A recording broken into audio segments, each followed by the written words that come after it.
Ya regresamos a Argumentos, seguimos conversando con Pedro Elías Hernández, dirigente político de Alianza Lápiz, periodista, historiador, analista político y económico. Estábamos hablando de la situación energética mundial, de esa transición energética de la que tanto se habla, pero que aún falta para poder completarla. Entre tanto, Venezuela tiene recursos petroleros, pero es un país que ha sido sancionado. Veíamos en el segmento pasado esa cumbre de energía donde se hablaba de esa problemática, ¿no?, de los países sancionados y el tema energético.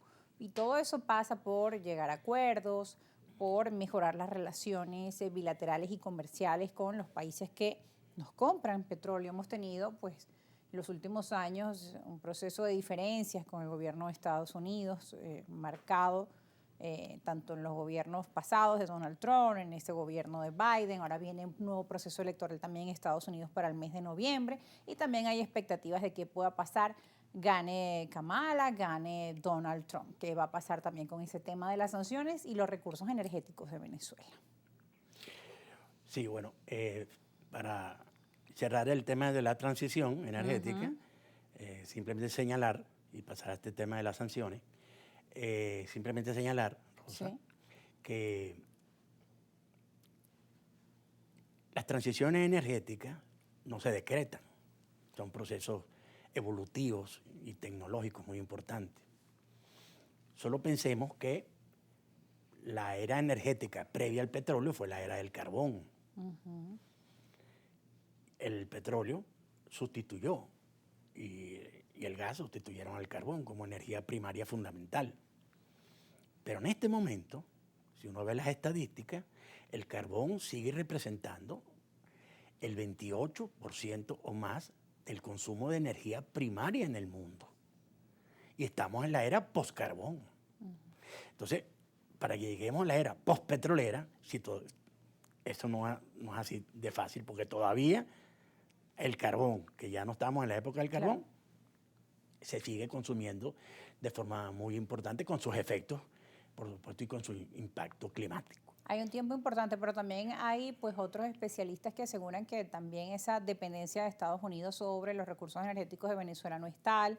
Ellos tienen sus propios mecanismos de extracción, aunque también han sido cuestionados por los costos ambientales. Entonces, ¿hasta qué punto, no, necesita Estados Unidos de ese mercado energético venezolano? ¿Qué tan importante puede estar este tema en el proceso de negociaciones entre ambas naciones para estos Correcto. temas políticos, no? Sí, está el tema del fracking, ¿no? Ujú.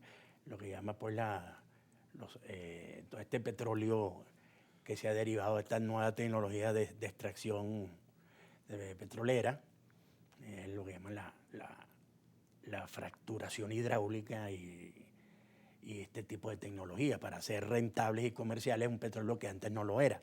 Y los Estados Unidos han aumentado muchísimo su producción interna de petróleo, es el primer productor de petróleo del mundo, por este tipo de tecnología que es muy criticada por su impacto ambiental. De todas formas, debido a esto, precisamente donde la longevidad de los combustibles fósiles pareciera que va a ser mayor de lo que se pensaba, el petróleo venezolano va a seguir haciendo falta, va a seguir teniendo una importancia relevante desde el punto de vista de la demanda. Y los Estados Unidos sigue siendo el gran consumidor de petróleo porque Además, nuestra ubicación, ¿no?, y estamos nosotros en geoestratégica. el hemisferio occidental y estamos a escasos 4 o 5 días de navegación de la costa este de los Estados Unidos. Y por otro lado, tecnológicamente, las refinerías que están en el Golfo de México, en los Estados Unidos, en el Golfo de México, están tecnológicamente, sus patrones de refinación están muy vinculados históricamente al tipo de petróleo que se produce en Venezuela. Y eso un poco como que nos hace forzosamente, independientemente de las coyunturas políticas, nos obliga a ser socios, porque hay todos unos patrones de refinación vinculados en un sistema de refinación en la costa este norteamericana hacia el sur de los Estados Unidos, en el Golfo de México, que esos patrones de refinación corresponden mucho a lo que es el tipo de petróleo que produce Venezuela. Entonces, yo creo que ahí tenemos que entendernos porque hay una serie de cuestiones que ahí coinciden y sin embargo, bueno, obviamente el tema político crea una interferencia, genera ruido en relación a esto, pero yo pienso que dada estas circunstancias de la realpolitik, donde el petróleo